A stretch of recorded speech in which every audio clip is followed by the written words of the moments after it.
Good morning everyone, welcome back to our channel. Subject हमने start किया था क्या, बिल्डिंग मटेरियल एंड कंस्ट्रक्शन के बारे में, जिसमें हम लोग स्टडी कर रहे हैं किसमें, कंक्रीट हमारा टॉपिक है जो हमने स्टार्ट किया है। तो कंक्रीट हमारा क्या कंप्लीट होने वाला है, आज इसका लास्ट लेक्चर है। आज की क्लास में हम यहाँ पे कंक्रीट पूरा कंप्लीट कर देंगे। हमने इससे पहले क्या सीमेंट को कंप्लीट किया था। ओके, तो आज के टॉपिक में हम पढ़ने वाले बहुत इंपॉर्टेंट चीज क्या, ड्यूरेबिलिटी ऑफ कंक्रीट होता क्या है। तो ड्यूरेबिलिटी जनरली बहुत सारे एग्जाम्स में क्या है पूछा जाता है, जैसे कि एसएससी जेईई जो एग्जाम होता है हमारे पास, इसमें क्या है यहाँ पे डायरेक्टली क्वेश्चंस पूछ लेते हैं कि ड्यूरेबिलिटी ऑफ कंक्रीट के डेफिनेशन क्या होती है। डायरेक्टली इसमें डेफिनेशन आ जाती है कि जो ability to resist weathering action, chemical attack, abrasion और any other process of deterioration. मतलब कि उसके अंदर ये प्रॉपर्टी होती है क्या है, मतलब जो केमिकल अटैक है, एब्रेशन है, वो किसी भी अदर प्रोसेस को क्या कर सकते यहाँ पे डिटेरियोरेशन। तो इस प्रोसेस को हम क्या कहते हैं, ड्यूरेबिलिटी ऑफ कंक्रीट इसको बोला जाता है। नेक्स्ट हम बात करने वाले हैं क्या, फॉर्म वर्क के बारे में। जनरली जो फॉर्मवर्क होता है ये कैसा स्ट्रक्चर होता है, टेम्पररी स्ट्रक्चर होता है। ओके, आपसे ऑप्शन में इसी टाइप का क्वेश्चन आ जाएगा कि परमानेंट होता है या फिर टेम्पररी होता है, तो आप इसमें कंफ्यूज भी हो सकते हैं। इसलिए ध्यान रखना जो फॉर्मवर्क हम यूज करते हैं ये कैसा स्ट्रक्चर होता है, टेम्पोररी स्ट्रक्चर होता है। नेक्स्ट हम बात करेंगे जनरली हम फॉर्मवर्क को कितने टाइप से यूज करते हैं। तो जो फॉर्मवर्क होता है ये दो टाइप से हम यूज करते हैं। तो पहला क्या यूज करते हैं, सटरिंग, एंड सेकंड का यूज करते हैं सेंटरिंग। तो जनरली ये दो टाइप से होता है, सटरिंग एंड सेंटरिंग। तो सटरिंग को कहाँ पे यूज किया जाता है, किस तरीके के लोड एंड कैसा स्ट्रक्चर के लिए हम जनरली इसको क्या करते हैं, यूज करते हैं शटरिंग को। तो direct contact of structure support the structure, मतलब कि जो स्ट्रक्चर से सपोर्ट रहता है एंड डायरेक्ट जो कॉन्टेक्ट आ जाता है, तो इस प्रोसेस को हम क्या कहते हैं, सटरिंग। एंड सेंटरिंग क्या होते हैं, सेंटरिंग को कहाँ यूज किया जाता है, अगर हम बात करें तो use to support the shuttering. Shuttering को सपोर्ट करने के लिए हम यहाँ पे सेंटरिंग का यूज करते हैं।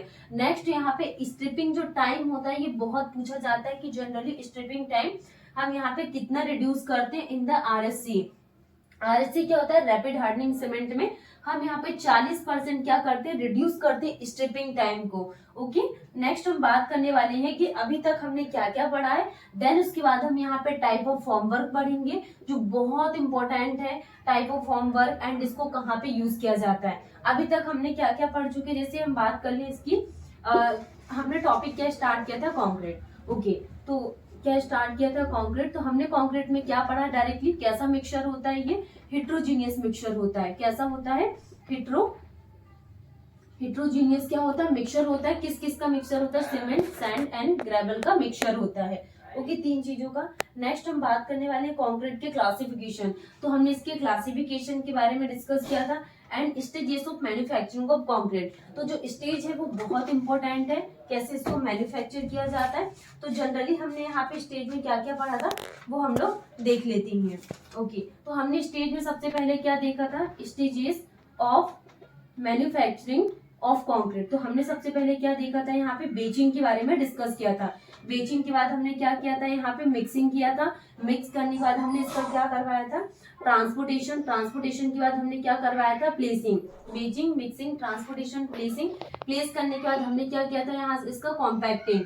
कॉम्पैक्टिंग करवाने के बाद हमने कॉम्पैक्शन करवा दिया। कॉम्पैक्शन के बाद हम क्या करेंगे, इसको कहाँ पहुंचाएंगे, क्या बोलते हैं, फिनिशिंग के लिए। फिनिशिंग, और फिर फिनिशिंग के बाद हम क्या करवाएंगे, इसके लिए क्यूरिंग वाली प्रोसेस होती है। तो डायरेक्टली बहुत इंपॉर्टेंट है, मैन्युफैक्चरिंग प्रोसेस पूछा जाता है कि क्या क्या होता है। तो फर्स्ट हम यहाँ पे बेचिंग करवाते हैं, mixing, transportation, placing, compacting, finishing and curing. तो ये स्टेजेस होती है। नेक्स्ट हमने यहाँ पे स्ट्रेंथ ऑफ कंक्रीट के बारे में बात की थी। देन इसकी कंप्रेसिव स्ट्रेंथ टेस्ट हमने यहाँ पे डिस्कस किया था। जो कंप्रेसिव स्ट्रेंथ टेस्ट है ये बहुत पूछा जाता है। तो कंप्रेसिव स्ट्रेंथ टेस्ट में, कंप्रेसिव स्ट्रेंथ जो टेस्ट होते हैं इसमें हम क्या क्या पढ़ते हैं, flexural tensile strength, splitting tensile strength, direct tensile strength, और फिर हमने यहाँ पे कौन कौन से इसके फैक्टर्स अफेक्ट करते हैं कंक्रीट में वो हमने डिस्कस किया था।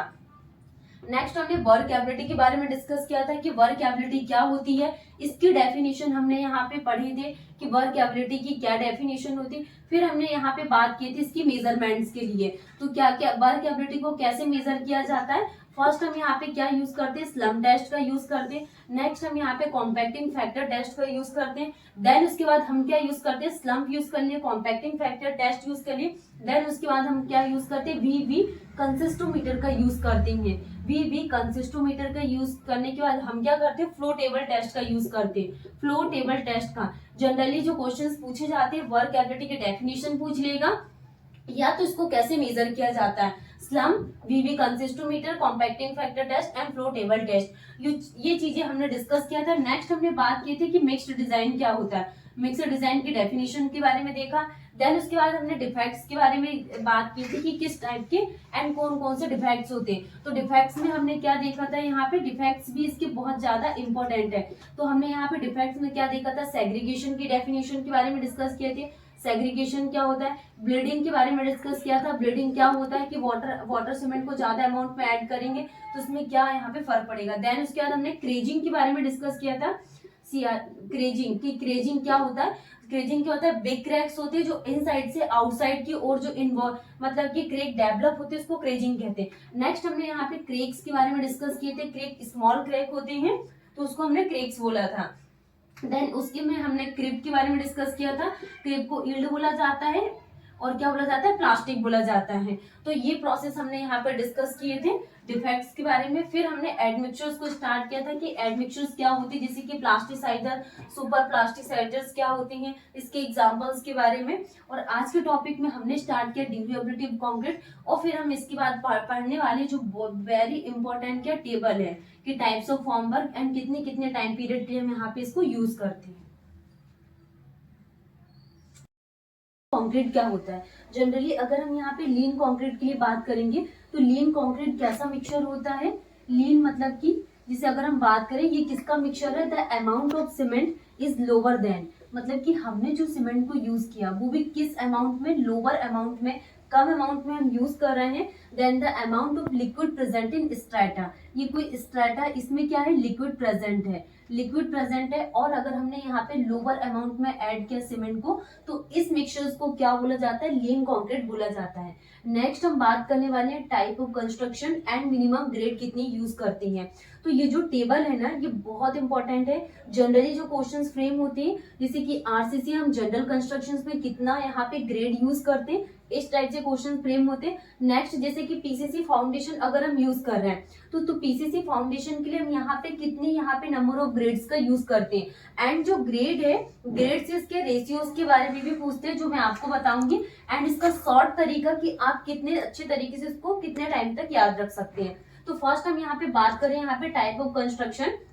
अगर हमारा लीन कॉन्क्रीट बेस है, लीन कॉन्क्रीट बेस के लिए हम जो ग्रेड यूज करते हैं मिनिमम वो M5 M7.5।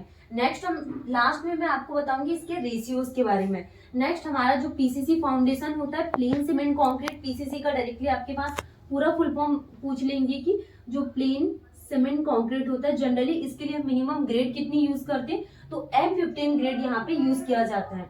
आरसीसी के लिए अगर हम बात करें, रेनफोर्स सीमेंट कंक्रीट के जनरल कंस्ट्रक्शन के लिए कितने ग्रेड यूज करते हैं, M20 ग्रेड यूज करते हैं। एंड जो वाटर टैंक डोम के लिए हम कितना यहाँ पे यूज करते हैं, M30। नेक्स्ट अगर हम बात करें सी वाटर, तो सी वाटर जनरली दो टाइप से यूज करते हैं। फर्स्ट हम आरसीसी, सेकंड पीसीसी यूज करते हैं। तो जो आरसीसी होता है, आरसीसी में M30 एंड पीसीसी में हम M20 यूज करते हैं। तो ज्यादा जो क्वेश्चंस फ्रेम होते हैं आपके वो आरसीसी से होते हैं कि आरसीसी में हम कितने ग्रेड यूज करते हैं, सी वाटर में M30 यूज करते हैं। पोस्ट टेंशन है हमारे पास पीएससी एंड प्री टेंशन जो बहुत इंपॉर्टेंट है, ये ऑलरेडी पूछा हुआ है एमपीपीएससी एई में पूछा हुआ था। क्या इसमें से क्वेश्चन आया था किसका, पोस्ट टेंशन। जो पोस्ट टेंशन पीसीसी के लिए हम यहाँ पे कौन से ग्रेड यूज करते हैं, M30 एंड M40 में कंफ्यूजन होता है। जनरली हमारे पास जो प्री स्ट्रेसिंग होती है या फिर जो स्ट्रेस कंक्रीट होती है, क्या स्ट्रेस कंक्रीट दो टाइप से होते हैं, एक तो क्या होता है प्री टेंशनिंग, दूसरा क्या होता है पोस्ट टेंशनिंग। तो pre tensioning and post tensioning इससे न्यूमेरिकल्स पूछा जाता है। और इसकी अगर हम बात करें जैसे कि one liner questions SSC JE हुआ, इन सब में एमपीपीएससी, इनमें क्या पूछा जाता है, ग्रेड पूछ लेते हैं डायरेक्टली कि पोस्ट टेंशन में M30 एंड प्री टेंशन में क्या पूछा जाता है, M40 पूछते हैं। नेक्स्ट हम इसके रेशियोज के बारे में बात करें कि हमारे पास ये ग्रेड है, क्या M5 है, M5 है, M7.5 है M7.5, M10, M15 हम यूज करते हैं, 15, M20 एंड M कितना 25 यूज करते हैं। तो इसके लिए क्या ग्रेड आ जाएगी यहाँ पे 1:1.5:10 एंड 7.5 के लिए 1:4 कितना आ जाएगा 8। M10 के लिए कितना यूज करते हैं 1:3:6 एंड 15 के लिए कितना लेते हैं 1:2:4 एंड M20 के लिए कितना आ जाएगा 1:1.5:3 एंड M20 के लिए कितना आ जाएगा 1:1:2 एंड M25 के लिए हम जो यूज करते हैं वो कितना आ जाएगा यहाँ पे 1:1:2 आ जाएगा। ठीक है, M25 के लिए। M20 के लिए हमने ये यूज किया, ये M25 के लिए 1:1:2 है। तो जो ज्यादा क्वेश्चन पूछे जाते हैं रेसिडेंशियल बिल्डिंग्स कंस्ट्रक्शन के लिए हम क्या यूज करते हैं M20 यूज करते हैं 1:1.5:3। नेक्स्ट हम बात करने वाले हैं कि शॉर्ट क्रीड कंक्रीट क्या होता है। तो शॉर्ट क्रीड कंक्रीट क्या है, बहुत इंपॉर्टेंट है। शॉर्ट क्रीड कंक्रीट को ही क्या बोला जाता है, ग्राउटेड बोला जाता है। अगर हम यहाँ पे शॉर्ट क्रीड कंक्रीट के लिए बात करें तो जो शॉर्ट क्रीड कंक्रीट होता है ये जनरली क्या होता है, एग्रीगेट और क्या होता है, पोर्टलैंड सीमेंट का मिक्सचर होता है। दो चीजों को मिक्सचर को हम शॉर्ट क्रीड कंक्रीट कहते हैं। और ये जनरली अगर हम यहाँ पे प्रैक्टिकली बात करें तो स्प्रे कंक्रीट, जो हमारे पास स्प्रे के थ्रू हम क्या करते हैं यहाँ पे यूज करते हैं, एंड जो the force of jet impacting on the surface compact it so as to make itself support. और जो एग्रीगेट का साइज हम यूज करते हैं वो कितना लिया जाता है, लेस देन 10 mm लिया जाता है। 10 mm से कम के हम यहाँ पे एग्रीगेट का यूज करते हैं शॉर्ट क्रीड कंक्रीट में। जनरली जो क्वेश्चंस यहाँ पे फ्रेम होंगे वो आपसे यही पूछेंगे कि इसको ऑल्सो नोन एज क्या बोला जाता है, तो स्प्रे कंक्रीट एंड एग्रीगेट के साइज के बारे में पूछ लेंगे एंड मिक्सचर्स के बारे में भी पूछ सकते हैं कि एग्रीगेट एंड पोर्टलैंड सीमेंट का मिक्सचर होता है। नेक्स्ट हम लोग बात करें कि रेडी मिक्स कंक्रीट क्या होता है। तो जो रेडी मिक्स कंक्रीट होता है, तो फर्स्ट जो आरएमसी था, आरएमसी प्लांट कब एस्टेब्लिश हुआ था, 1992 पुणे में इसको एस्टेब्लिश किया गया था फर्स्ट आरएमसी प्लांट को। And concrete delivered eight site in the plastic condition, और कंक्रीट को जो डिलीवर्ड किया गया था साइट में वो प्लास्टिक कंडीशन में किया गया था। आरएमसी टेक्नोलॉजी एम्प्लॉयज किया गया था retarding for the purpose returning the slum. ठीक, नेक्स्ट हम यहाँ पे फेरो सीमेंट के लिए बात करें कि फेरो सीमेंट क्या होता है, कहाँ पे यूज करते हैं। तो जो थिन वॉल स्ट्रक्चर्स होती है वहां पे हम क्या यूज करते हैं, फेरो सीमेंट का। और इसकी जो कॉस्ट रहती है ये क्या रहती है, कम, मतलब कि लो कॉस्ट के लिए हम यूज करते हैं किसको, फेरो सीमेंट को, और वो भी थिन वॉल कंस्ट्रक्शन के लिए या स्ट्रक्चर्स के लिए इसको यूज किया जाता है।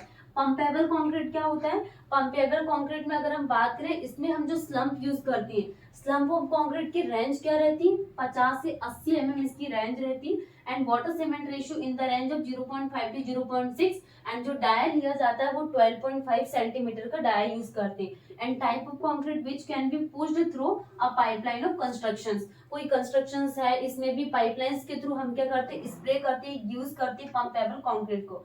नेक्स्ट हम बात करने वाले हैं लाइट वेट कंक्रीट को। तो लाइट वेट कंक्रीट को मैन्युफैक्चर किया जाता है using air entraining agent. Light weight हो गया है, यहाँ पे डेंसिटी कितनी ली जाती है, यहाँ पे 300 से 1850 केजी पर क्यूबिक मीटर। जनरली क्वेश्चंस किस टाइप में फ्रेम होंगे, वन लाइनर क्वेश्चंस कि लाइट वेट कंक्रीट की डेंसिटी क्या होती है। तो ऑप्शंस में रहेगा 300 से 850 केजी पर क्यूबिक मीटर। एंड इसको कैसे मैन्युफैक्चर किया जाता है, कैसे प्रिपेयर किया जाता है, तो एयर एंट्रेनिंग एजेंट का यूज करते हैं, या फिर हम यहाँ पे लाइट वेट एग्रीगेट का यूज करते हैं, जो जिनका साइज यहाँ पे छोटा रहेगा, लाइट वेट रहेंगे, उसमें हम यूज करते हैं लाइट वेट कंक्रीट में। यूज कहाँ किया जाता है इसका, हीट एंड साउंड इंसुलेशन के लिए यूज करते हैं। हैवी वेट कंक्रीट की बात करें, इसको कैसे मैन्युफैक्चर किया जाता है, यूजिंग स्पेशल वेट एग्रीगेट का यूज करके हम हैवी वेट कंक्रीट को बनाया जाता है। एंड जो डेंसिटी रहती है वो 2600 से 3900 केजी पर cubic metre. Suitable for gravity dam, retaining wall and automobiles pipelines के लिए हम यूज करते हैं किसको, हैवी वेट कंक्रीट को। जनरली जो क्वेश्चंस फ्रेम होते हैं वो डेंसिटी से पूछेंगे 2600 से 3900, एंड इसका किसके लिए सुटेबल है, कहाँ यूज करते हैं, जैसे ग्रेविटी डैम है, रिटेनिंग वॉल। तो इस तरीके से क्या क्वेश्चंस पूछने वाले।